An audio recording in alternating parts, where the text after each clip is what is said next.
नमस्कार। आज हम एमएस के 003 पाठ्यक्रम के अंतर्गत वेदांत सार में महावाक्यार्थ विचार के भाग 2 पर चर्चा कर रहे हैं।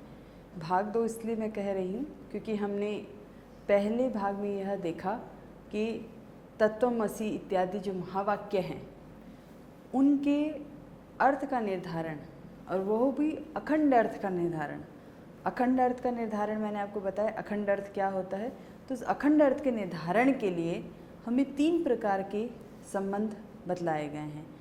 उनके आधार पर हमने देखा कि किस किस प्रकार के संबंध हो सकते हैं। समानाधिकरण्य था, विशेषण विशेष्य भाव था और लक्ष्य लक्षणा भाव था। अब इन तीनों भावों में से, तीनों संबंधों में से किस संबंध को हम लेकर अखंड अर्थ को समझ सकते हैं, अखंड अर्थ का बोध कर सकते हैं, यह अब हम इस भाग में देखेंगे। वह 3 संबंध हमने समझ लिए, क्या क्या 3 संबंध थे, और ग्रंथकार की तरफ से यह घोषणा भी हो चुकी है कि लक्षणा का ही हम प्रयोग कर सकते हैं। लक्षणा के अतिरिक्त और किसी का प्रयोग नहीं कर सकते। और लक्षणा में भी 3 प्रकार की लक्षणा है जिसमें से भाग त्याग लक्षणा का प्रयोग हम करेंगे। इतनी घोषणा ग्रंथकार कर चुके हैं, लेकिन क्यों करेंगे? बिना तर्क के किसी भी सिद्धांत को हम स्थापित नहीं कर सकते, वो अंधविश्वास जैसा हो जाएगा। तो तर्क के साथ में अब ग्रंथकार हमें यह बतला रहे हैं कि क्यों हम भाग त्याग लक्षणा का ही प्रयोग करेंगे, क्यों हम समानाधिकरण्य या विशेषण विशेष्य भाव का प्रयोग नहीं करेंगे या अन्य किसी लक्षणा का प्रयोग नहीं करेंगे। यह इस भाग में हम ज्ञान प्राप्त करेंगे। तो जिस प्रकार से नीलोत्पलम यह वाक्य हम ज्ञान करते हैं, इस वाक्य का ज्ञान करते हैं, उस वाक्य के ज्ञान के समान तत्वमसि का वाक्यार्थ नहीं जान सकते हैं। क्यों नहीं जान सकते हैं? क्योंकि अगर हम यह वाक्य देखें नीलोत्पलम, तो जो नील पदार्थ है उसका क्या अर्थ है? नील गुण। और जो उत्पल पदार्थ है उसका क्या अर्थ है? उत्पल द्रव्य।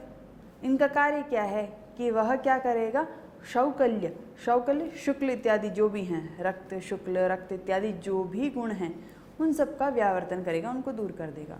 इसी प्रकार से उत्पल जो द्रव्य है, कमल जो द्रव्य है, वो घट पट इत्यादि सभी द्रव्यों का व्यावर्तन कर देगा। और इन दोनों में क्या है? गुण गुणी भाव है। इसलिए अगर हम नीलोत्पलम यह वाक्य लेते हैं तो 3 प्रकार से हम वाक्यार्थ कर सकते हैं। 3 प्रकार से वाक्यार्थ क्यों कर सकते? क्योंकि नील पदार्थ अर्थात नील गुण जो है वो तो अन्य गुणों का व्यावर्तन कर रहा है, और उत्पल द्रव्य जो है वो घटपट इत्यादि द्रव्यों का व्यावर्तन कर रहा है। तो इनमें गुणगुणी भाव है, उनका वाक्यार्थ 3 प्रकार से हम कर सकते हैं। या तो इसे हम कह दें विशेषण विशेष्य भाव संसर्ग, दोनों पद के जो वाच्यार्थ हैं, दोनों पद के वाच्यार्थ हमने देखे, नील पदार्थ का नील गुण, उत्पल पदार्थ का उत्पल द्रव्य। इन दोनों में विशेषण विशेष्य भाव संसर्ग हम रख सकते हैं। हाँ, एक विशेषण है एक विशेष्य, ऐसा कह सकते हैं। या नील या नीलत्व विशिष्ट उत्पल, तो एक से विशिष्ट दूसरा, ऐसा भी हम वाक्यार्थ बोध कर सकते हैं। कोई इसमें समस्या नहीं, किसी अन्य प्रमाण से विरोध भी नहीं हो रहा है। हम अगर कहेंगे नहीं नहीं ऐसा नहीं हो रहा है, तो प्रत्यक्षादि किसी प्रमाण से वहाँ विरोध भी प्राप्त नहीं होता है। तो नीलत्व विशिष्ट उत्पल या उत्पल विशिष्ट नील गुण, ऐसा कह सकते हैं। और दोनों का ऐक्य भी दिखा सकते हैं। मतलब हम इन तीनों में से किसी भी वाक्यार्थ को इस मुख्यतः इस संदर्भ में, नीलोत्पलम के संदर्भ में ले सकते हैं। या तीसरा है कि दोनों का ऐक्य दिखा दीजिए, नीला भिन्न उत्पल या उत्पला भिन्न नीला, ऐसा कह दीजिए। इन तीनों ही वाक्यार्थ को लेने पर इस नीलोत्पलम वाक्य में किसी भी प्रकार की कोई समस्या नहीं होती, या किसी अन्य प्रमाण से विरोध भी प्राप्त नहीं हो रहा है। और ये बोध ऐसे हैं कि अभिधा से आराम से प्राप्त हो जाते हैं। और यहाँ ऐसा नहीं है अखंड अर्थ कोई हमें विवक्षित भी नहीं है, क्योंकि एक गुण है, एक गुणी है, एक गुण है दूसरा द्रव्य है ना। द्रव्य ही गुणी होता है, तो एक गुण गुणी कह लीजिए, एक गुण है द्रव्य है, ऐसा कह लीजिए। तो अभेद दिखाया जा रहा है, लेकिन अखंड अर्थ नहीं दिखाया जा रहा है। अखंड अर्थ विवक्षित भी नहीं है। अब अखंड अर्थ किसे कहते हैं ये आपको ध्यान रखना हो। जैसे नील और उत्पल गुण है, नील गुण है, उत्पल द्रव्य है, यहाँ गुण गुणी भाव है, ऐसा है अलग अलग। लेकिन जैसे सोयम देवदत्ता, यह वही देवदत्ता है, तो स और अयम, सह और अयम दोनों ही एक ही उस अखंड देवदत्त का बोध करवा रहे हैं। यहाँ नील और उत्पल भी एक ही द्रव्य को बता रहे हैं, लेकिन दोनों अभेद को दिखा रहे हैं, लेकिन अखंडता को नहीं दिखा रहे हैं। थोड़ा सा अंतर है, थोड़ा ध्यान देने वाली बात है। अगर इसको हम ध्यान देंगे तो समझ में आएगा। तो यहाँ अखंड अर्थ विवक्षित ही नहीं है, तो गुण गुणी इस रूप में यहाँ ये तो बहुत आराम से हमें ज्ञात हो गया। लेकिन इस प्रकार का यह वाक्यार्थ बोध तत्वमसि के साथ में हम नहीं कर सकते हैं। क्यों? क्योंकि वहाँ सबसे मुख्य बात है कि हमें एक तो अखंडार्थ की विवक्षा है, मतलब द्वैत बिल्कुल नहीं होना चाहिए, द्वैत की कल्पना ही नहीं करनी है। तो अब तत्पद जो है उसमें उसका अर्थ क्या है? परोक्षत्वादि विशिष्ट चैतन्य। त्वम पद का अर्थ क्या है? अपरोक्षत्वादि विशिष्ट चैतन्य। तो ये तो आपस में ही एक दूसरे के भेद के व्यावर्तक हैं। और जब तक हम इन दोनों पदार्थों का शोध नहीं कर लेते हैं, जब तक हम अध्यारोप अपवाद की प्रक्रिया से नहीं गुजर लेते हैं, तो जैसे ही ये शब्द सुनेंगे, परोक्षता अपरोक्षत्व दोनों सुनेंगे, तो सुनते ही विरोध प्रतीत होगा। तत्वमसि ऐसा कहेंगे, और अगर उनका जो वाच्यार्थ है परोक्षत्वादि विशिष्ट चैतन्य, अपरोक्षत्वादि विशिष्ट चैतन्य, ऐसा सुनते ही, क्योंकि अभी तक शोध हमने नहीं किया है, इन पदार्थों का शोध ही नहीं किया है, हम उसको उस प्रक्रिया से गुजरे ही नहीं है अभी तक, तो सुनते ही विरोध होगा। इसका अर्थ क्या है कि प्रत्यक्षादि प्रमाणों से विरोध तो है ही वहाँ। यह तो साधक या अधिकारी प्रक्रिया कर रहा है ना, जो नहीं कर रहा है उसके लिए तो प्रत्यक्षादि प्रमाणों से विरोध है ही। तो इसलिए ना तो यहाँ समानाधिकरण्य सिद्ध कर सकते हैं, ना ही विशेषण विशेष भाव सिद्ध कर सकते हैं। इन तीनों में से जैसे हमने तीन प्रकार के वाक्यार्थ नीलोत्पलम में बताए थे, वैसा यहाँ कुछ भी नहीं कह सकते, क्योंकि कहने के साथ ही प्रत्यक्षादि प्रमाण से विरोध चला आएगा। क्योंकि अखंड अर्थ की अपेक्षा है ना हमें, तो वो नहीं होगा। जैसे वहाँ हमने विशेषण विशेष्य कहा, वो नहीं होगा। विशेषण विशेष्य कहेंगे तो फिर दूसरी बात हो जाएगी, गुणगुणी।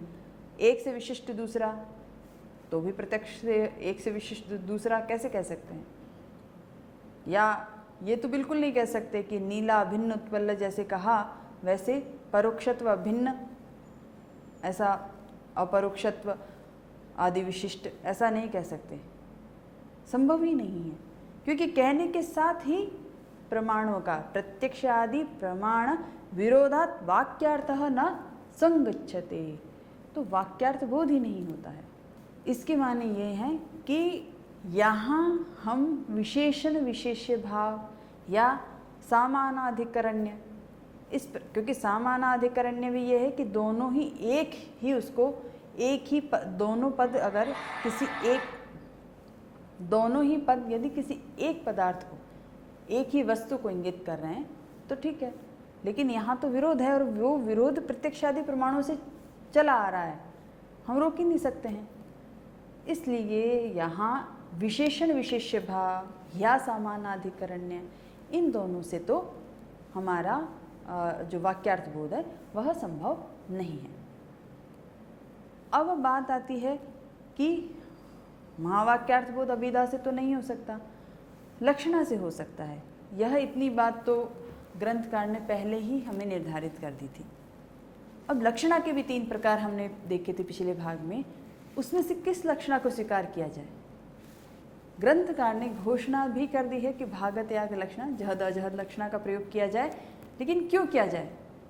जहद लक्षणा की अस्वीकृति क्यों है या अजहद लक्षणा की अस्वीकृति क्यों है, इसके बारे में भी ग्रंथकार बतला रहे हैं। जहद लक्षणा की अस्वीकृति क्यों है? जैसे गंगायाम घोषः प्रतिवसति, इस वाक्य में क्या है कि जो आधार आधे भाव रूप जो वाक्यार्थ था, गंगा जो था आधार और आधे घोष, इसका जो ये इस आधार आधे भाव रूप जो वाक्यार्थ था उसमें पूर्णतया विरोध होने के कारण वो पूरे ही वाक्यार्थ को छोड़ना आवश्यक हो गया। पूरा वाक्यार्थ मतलब गंगा का जो अर्थ है ना, जल प्रवाह, यह जो अर्थ है इसको पूरे को छोड़ना पड़ा और उससे से संबंधित तीर तट उसमें लक्षणा करनी पड़ी और इससे युक्त हो गया, ये उचित हो गया और जहद लक्षणा वहाँ तो चल गया। लेकिन अत्र तो अत्र किसके लिए बोला है? तत्वमसि जो वाक्य है वहाँ क्या है? परोक्षत्व अपरोक्षत्व आदि विशिष्ट चैतन्य एकत्व लक्षण, इन दोनों का, परोक्षत्व अपरोक्षत्व आदि विशिष्ट चैतन्य का जो एकत्व रूप जो वाक्यार्थ हम कर रहे हैं, उसके सिर्फ एक ही भाग में तो विरोध है, परोक्षत्व अपरोक्षत्व, तो पूरा तो नहीं छोड़ सकते, उसमें संपूर्ण छोड़ना है जहद लक्षणम में। तो जब एक भाग मात्र में विरोध है तो हम उसको क्यों छोड़ें, मतलब पूरा कैसे छोड़ें? तो यहाँ इसलिए जहद लक्षणा नहीं हो सकती। जहद लक्षणा की स्वीकृति में एक बात यह हुई। दूसरी बात यह है कि अब वह हमें यह समझा रहे हैं, हाँ, शंकाकार हमें ये समझा रहे हैं कि आप ऐसा करिए कि जैसे गंगा पद है ना, वो अपने अर्थ का परित्याग करके तीर पद में जैसे लक्षणा करता है, वैसे या तो तत्पद को ले लीजिए या त्वम पद को ले लीजिए, वो अपने अर्थ का परित्याग कर दे और त्वम पद को, जैसे त्वम पदार्थ को या तत्पदार्थ को लक्षणा में ले आए। तत्पद अपने अर्थ को छोड़ दे और त्वम पदार्थ में लक्षणा कर ले, या त्वम पद अपने अर्थ को छोड़ दे और तत्पदार्थ में लक्षणा कर ले, तो बात बैठ जाएगी। तो कहा जा रहा है कि वहाँ मतलब कहाँ? गंगायाम घोषः, इस दृष्टांत में तो तीर पद यही नहीं सुनाई दे रहा था। तो उसके कारण क्या था? वो तीर पद अशुद्ध होने के कारण अर्थ की प्रतीति नहीं हो रही थी, तो लक्षणा से उसकी प्रतीति की अपेक्षा हुई। लेकिन अब यहाँ तत्वमसि में तो दोनों पद का श्रवण भी हो रहा है, वाच्यार्थ भी प्रतीत हो रहा है, तो फिर अब पुनः लक्षणा से किस वाच्यार्थ की हम प्रतीति करेंगे? जब सब कुछ है, वहाँ पद भी है, पद भी शुद्ध है, उसका वाच्यार्थ भी निकल रहा है, बाद हो रहा है, लेकिन वाच्यार्थ तो है। वहाँ तो वो पद ही नहीं था। गंगायाम घोषः प्रतिवसति में तो तीर पद ही नहीं था। तो उस तरीके से तो यहाँ लक्षणा का प्रयोग नहीं किया जा सकता है, इसलिए जहद लक्षणा की अस्वीकृति दी है। अब अजहद लक्षणा की अस्वीकृति कैसे दी गई है? अजहद लक्षणा की अस्वीकृति में हम उदाहरण जो देखते हैं वह है शोणः धावति या कुंतः प्रविशन्ति, यह भी उदाहरण है। शोणः धावति में क्या है?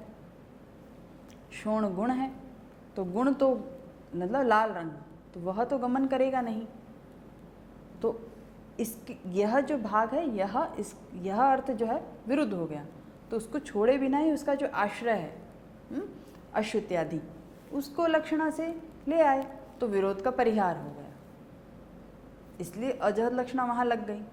लेकिन यहाँ अत्र तू, अत्र कुत्र? तत्वमसि में परोक्षत्व अपरोक्षत्व आदि विशिष्ट चैतन्येकत्व लक्षणस्य, परोक्षत्व अपरोक्षत्व आदि विशिष्ट चैतन्य रूप जो वाक्यार्थ है, हाँ, उसके विरुद्ध होने से तद अपरित्यागेन, आप तो कह रहे हैं ना, उसको जहाँ भी आपको विरोध हो उसका परित्याग मत करिए, उससे संबंधित उसका आश्रय रूपी कोई शब्द का आप ग्रहण कर लीजिए।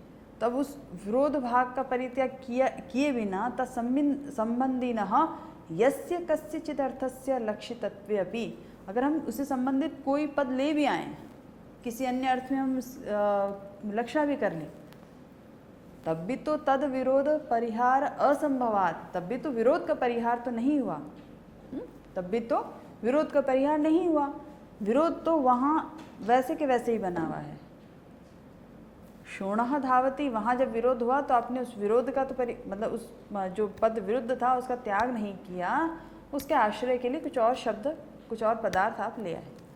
यहाँ जो विरोध है आप कह रहे हो उसका परित्याग नहीं करना। अजहद लक्षणा की शर्त यही है ना, नियम यही है कि परित्याग नहीं करना है, परित्याग किए बिना उससे संबंधित कोई अर्थ लेके आना है।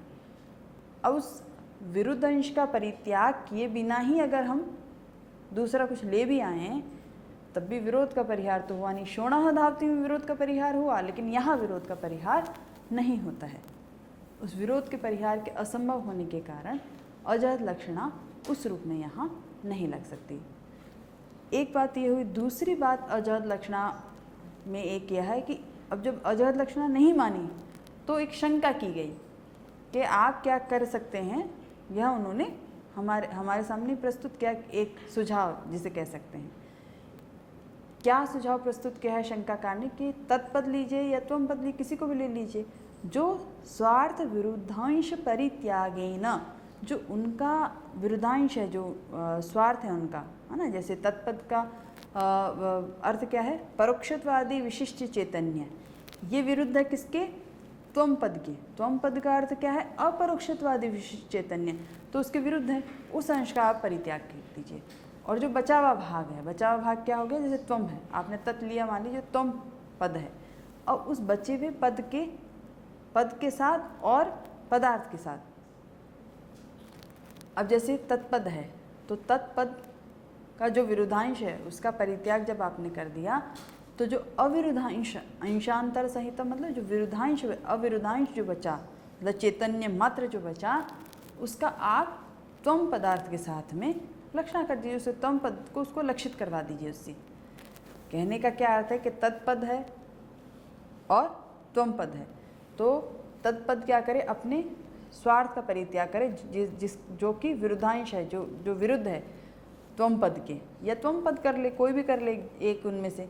तो मान लीजिए तत्पद को हमने लिया, तो वो अपने अर्थ का, जो कि त्वम के विरुद्ध है, उसका परित्याग कर दे, और जो बचा वो क्या है? चैतन्य मात्र, अविरुद्धांश, परोक्षत्वादि विशिष्ट चैतन्य, ये जो अर्थ है उसका, तो जो विरुद्धांश है उसका परित्याग कर दे, और जो बचा अविरुद्धांश चैतन्य मात्र, उसके साथ वो त्वम पद को लक्षित करवा दे।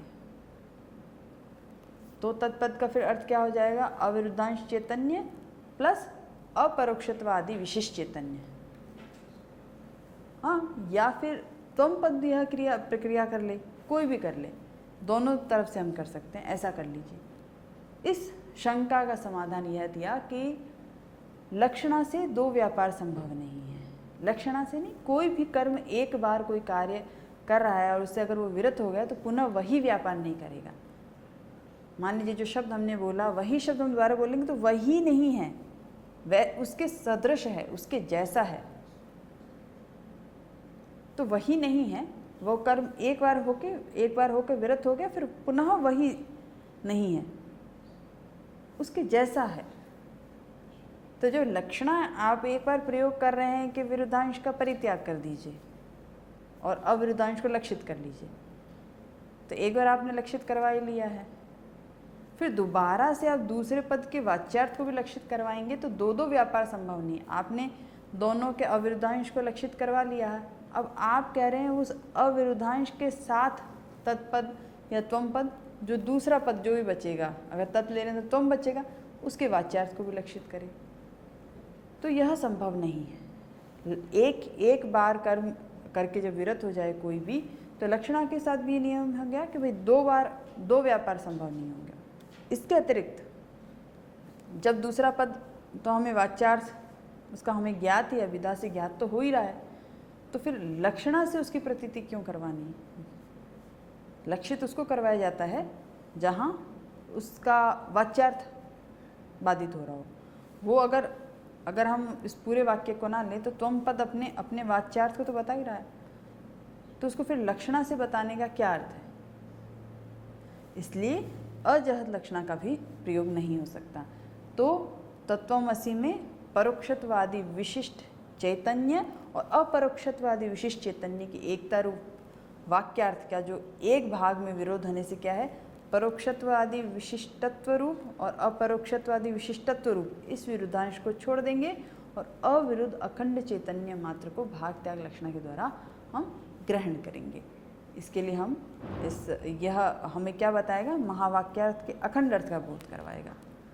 अब जब अखंड अर्थ का बोध हो जाएगा, तत्त्वमसि जब बोध हो जाएगा, तो साधक कहेगा अच्छा अहम ब्रह्मस्मि या अहम ब्रह्मास्मि, अगर तोड़ के बोलेंगे अहम ब्रह्मस्मि। तो जब यह अनुभव हो जाएगा तो इस अनुभव का क्या प्रक्रिया है? सबसे पहले अध्यारोप अपवाद की पूरी प्रक्रिया हमारे गुरु या जिसने भी हमें समझाई, उस प्रक्रिया के माध्यम से तत् और त्वम पदार्थ का शोधन हो गया। जब वो दोनों पदार्थों का शोधन हो गया तो उसी से आप कहाँ तक पहुँचे?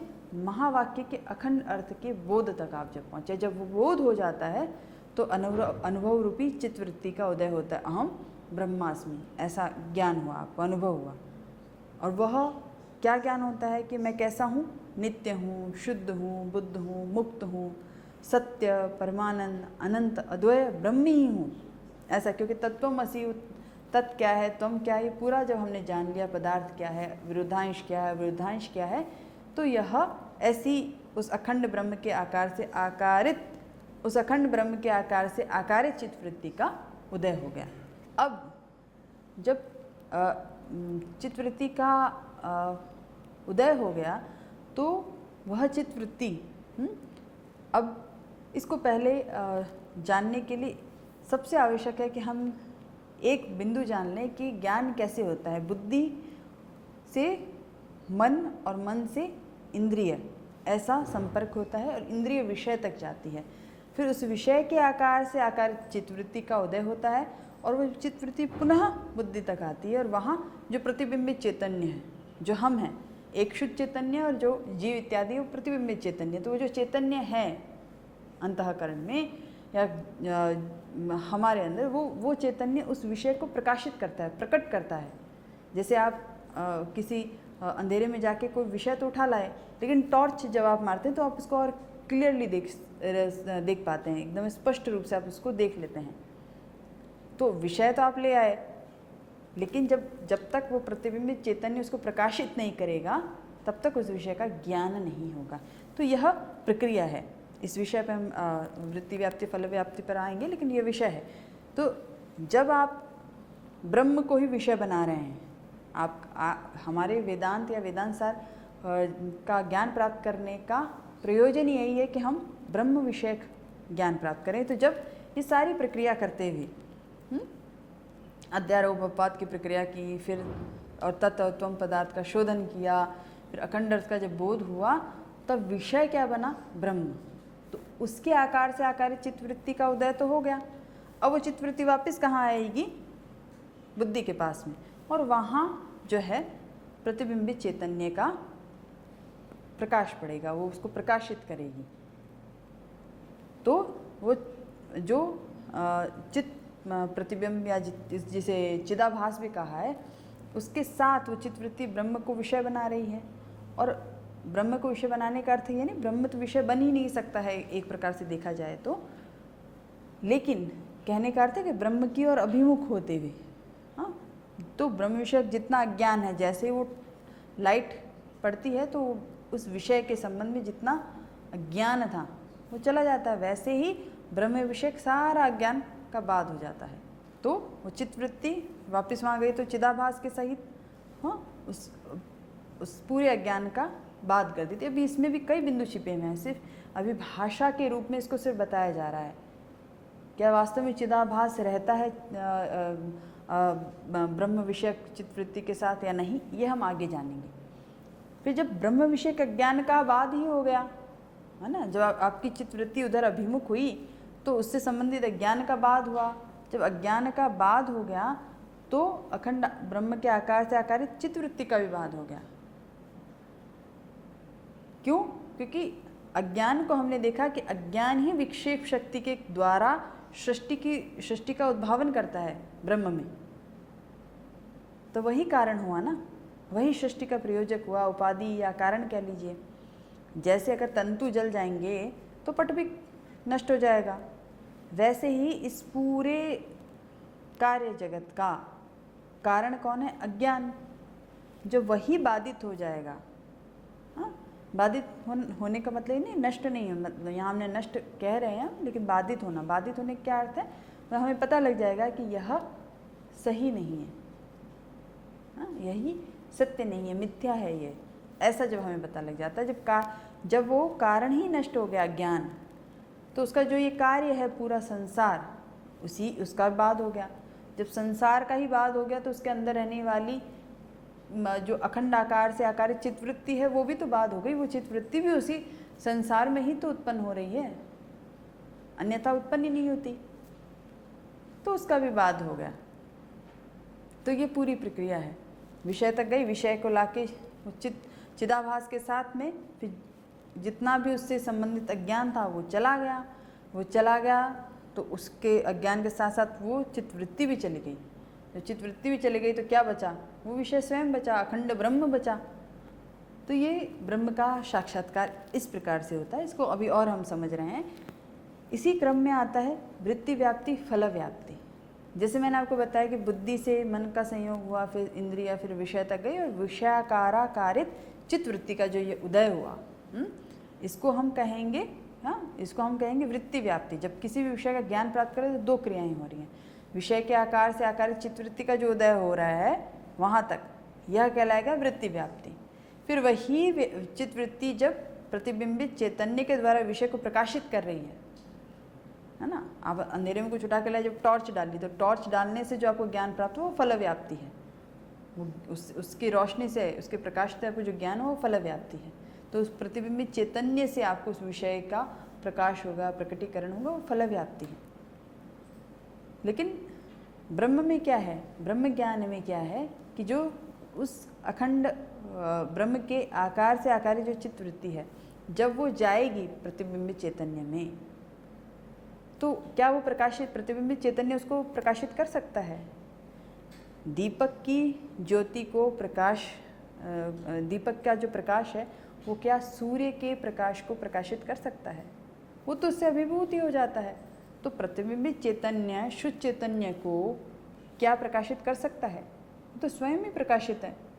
सूर्य को दीपक की ज्योति थोड़ी प्रकाशित करती है, तो स्वयं प्रकाशित होने के कारण उस पर ब्रह्म को वो अवभाषित नहीं कर सकती, इसलिए उसी से अभिभूत हो जाती है। तो उससे अभिभूत होने के कारण क्या होती है, वो जो अखंड चित्त वृत्ति है उसका विवाद हो जाता है और सिर्फ विषय बच जाता है। जैसे अगर दर्पण में अगर मुख का प्रतिबिंब ना हो, है ना, मतलब अगर जैसे अगर दर्पण का अभाव हो, है ना, तो जो मुख प्रतिबिंब है तो प्रतिबिंब थोड़ी बचेगा, मुख मात्र बचेगा। तो वैसे ही यहाँ भी कहा गया है कि जब ये अखंड विषय के आकार से आकारी चित्तवृत्ति जब वापस जाएगी प्रतिबिंबित चैतन्य से प्रकाशित होने के लिए, वो तो खुद इतनी ज़्यादा प्रकाशित है कि ये वाली जो प्रतिबिंबित चैतन्य का जो प्रकाश हो तो अभिभूत हो जाएगा। ये दीपक का प्रकाश हो गया, ये सूर्य का प्रकाश हो गया, तो वो तो उसको दबा देगा। तो जो चित्तवृत्ति भी है वो भी, उसका भी बाध हो जाएगा। मात्र जो बचेगा वो बचेगा ब्रह्म विषय। तो ब्रह्म ज्ञान में ये आवश्यक ध्यान रखने वाली बात है कि ब्रह्म ज्ञान में मात्र वृत्ति व्याप्ति की आवश्यकता है, वहाँ तक उस विषय के आकार से आकारित होने जितना, उसके अंदर फल व्याप्ति की आवश्यकता वहाँ नहीं है, क्योंकि ब्रह्म स्वयं प्रकाशमान है। तो अब प्रक्रिया क्या है पूरी? चित्तवृत्ति सबसे पहले ब्रह्म को विषय बना रही है, तो तद्विषयक जितना अज्ञान है वो नष्ट हो जा रहा है, बाधित हो जा रहा है। तो जब वो अज्ञान, क्योंकि वो कार्य है, कारण है, जब वो अज्ञान का ही नाश हो जा रहा है तो कार्य जगत का भी हो गया, और उसके साथ साथ चित्तवृत्ति, क्योंकि वो भी उस कार्य जगत में ही उत्पन्न होती है, तो कार्य जगत में जो भी हो रहा है वो सब नष्ट हो जाएगा, तो चित्तवृत्ति भी नष्ट हो गई। और फिर उस, क्योंकि चिदाभास या जो प्रतिबिंबित चैतन्य है वो ब्रह्म को प्रकाशित नहीं कर सकता, तो ब्रह्म से वो अभिभूत हो गई और वो चित्तवृत्ति नष्ट तो हो ही चुकी, तो सिर्फ ब्रह्म मात्र बच गया। ये पूरी प्रक्रिया है ब्रह्म ज्ञान की या साक्षात्कार की, अनुभव की। ये प्रक्रिया बताने के लिए मात्र बताई गई है, लेकिन घटित होती है युगपत रूप से, निमेष मात्र में ये घटित हो जाती है। हमें ऐसा लगता है कि ये प्रक्रिया पूरी धीरे धीरे, हमें ऐसा लगता है कि प्रक्रिया पूरी धीरे धीरे हो रही है, लेकिन ये सिर्फ निमेष मात्र में घटित होती है। तो इस प्रकार महावाक्यार्थ का जो अखंड अर्थ का बोध है वो जहद अजहद लक्षणा के माध्यम से होता है। और जब अनुभव हो जाता है, अहम ब्रह्मस्मि, ऐसा जब अनुभव हो जाता है, तब ये आवश्यक बात जो जानने की है कि उस अवस्था में सभी, मतलब जब विषय का ज्ञान हो रहा है, ब्रह्म जो हमारा विषय है, अभी मतलब विषय मतलब ब्रह्म की तरफ जाना, ब्रह्म की ओर अभिमुख होना, हाँ, तो उसके बाद में उससे संबंधित जितना अज्ञान है वो सब नष्ट हो जाता है। जब अज्ञान ही चला गया तो उस अज्ञान के कारण ही तो इस जगत की सृष्टि, तो जगत ही चला गया, जगत में रहने वाली वो चित्तवृत्ति भी चली गई, जो अखंड आकाराकारी जो चित्तवृत्ति थी वो भी चली गई, बचा क्या? मात्र ब्रह्म। तो यह पूरी प्रक्रिया है साक्षात्कार की, ये इसे ही ब्रह्म साक्षात्कार कहा जाता है। तो आज के व्याख्यान में इतना ही। महावाक्यार्थ विचार के साथ साथ महावाक्य का अनुभव और उसका निरूपण, ब्रह्म साक्षात्कार का निरूपण आज हमने किया। इसके साथ ही हम मिलेंगे अगले भाग में। नमस्कार, धन्यवाद।